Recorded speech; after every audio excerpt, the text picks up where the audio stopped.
제주판 살인의 추억으로 불리는 어린이집 보육교사 살해 사건이 발생한 지 10년 만인 오늘 유력한 용의자에 대한 재판이 열렸습니다. 결과는 무죄였습니다. 여러 과학수사 기법이 동원됐지만 결정적인 증거가 되지 못했습니다. 윤정식 기자입니다. 목 졸린 여성, 성폭력, 배수로 시신, 미제 사건, 화성 연쇄 살인 사건과 제주도 어린이집 보육교사 살해 사건의 공통점입니다. 화성 사건은 미제로 남았지만 제주 사건은 과학 수사를 바탕으로 지난해 유력한 용의자 박 씨를 붙잡았습니다. 사건 발생 9년 만입니다. 하지만 오늘 열린 첫 재판에서 박 씨는 무죄를 선고받았습니다. 검찰의 주요 증거는 미세 섬유 분석서였습니다. 박 씨 택시에서 실 오라기가 발견됐고 피해자 이 씨가 당시 입었던 옷과 미세 섬유 분석이 유사하다는 겁니다. 법원 생각은 달랐습니다.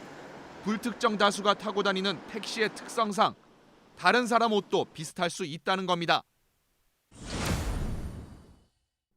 재판부는 검찰이 낸 CCTV도 결정적 증거가 아니라고 봤습니다.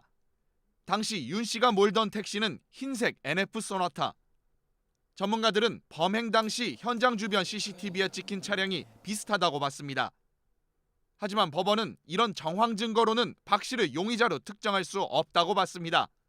경찰이나 검찰에서도 나름 열심히 수사를 한 걸로는 저희도 인정하고 있습니다. 그런데 약간 처음부터 조금 너무 택시기사로 한정을 했고.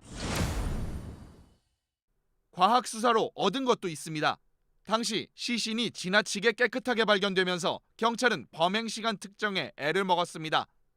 이후 돼지에 무스탕을 입힌 실험을 했고 시신 발견 일주일 전으로 범행 시간을 특정했습니다.